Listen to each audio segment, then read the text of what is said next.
Hello guys! Magandang morning sa lahat ng mga kabaliwan. Right now, meron akong isang project na ginagawa na isang OY. Say hi. Okay, Android. Android. Sige, doon ko muna.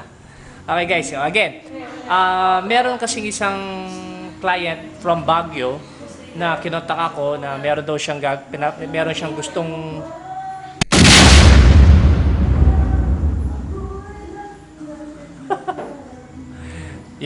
yung ano ko, kapitbahay ko kasi maingay. Puro sila video okay. Okay, again. Meron akong kliyente from Baguio na kinontak ako and then gusto niya magpagawa sa akin ng isang Sonic the Hedgehog costume. Pero hindi siya yung tipong mascot type, yung parang humanoid type. So, ang ginawa ko, syempre din hindi naman ako nananahi, yung aking partner na si Jome ang tumira dun sa mga tela and then yung mga minor props, ako na yung gumawa. So yung basic shape ng sapatos, ako mismo yung nag-design and then ibinigay ko kay Jome yung mga pattern para mabuo yung sapatos. So papakita ko sa inyo yung shoes ni Sonic. Ito siya.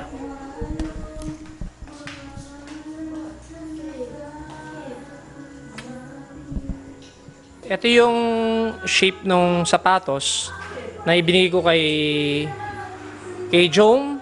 So si Jome na mismo yung nagtahi ng ating shoes. So yung mga pattern binigay ko lang sa kanya. Like for example, binigay ko yung pattern plus yung nasa loob. So ako na mismo gumawa ng foam.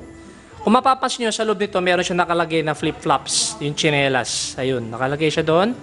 Size 10 na chinelas o yung flip-flops. Yan. So ito yung kay Sonic. So ang ginagawa natin ngayon is lalagyan natin siya ng swelas sa baba. So right now gumagamit ako ng contact cement. So ayun yung aking contact cement. So umpisahan na natin ulit.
Hello guys!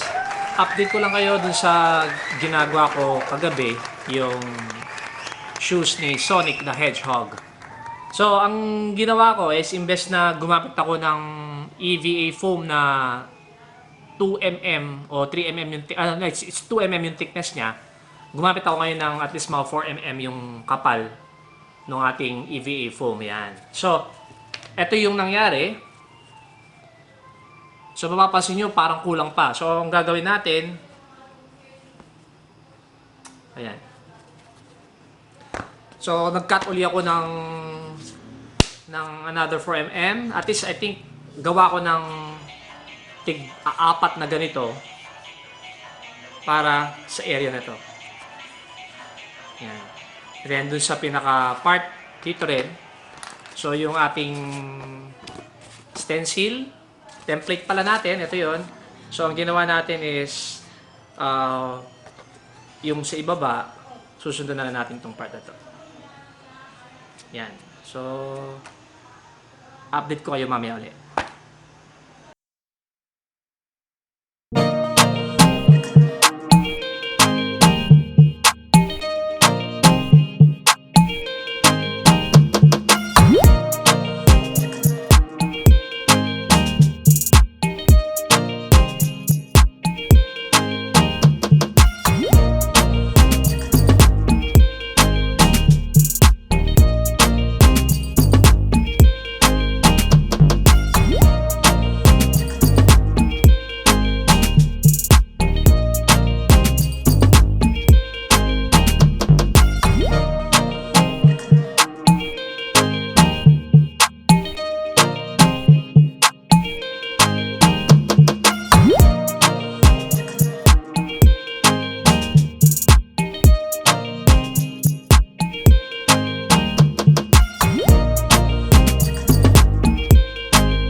guys, tapos na yung ating Sonic shoes.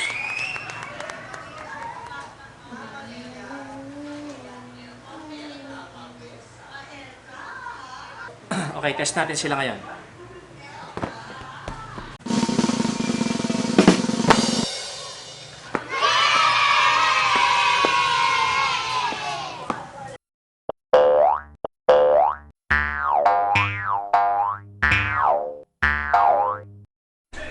Okay. Napansin ko para may kulang kung ganito lang ang gagawin natin sa kanyang swela sa sapatos. So nag-decide ako na bumili ako ng ganito.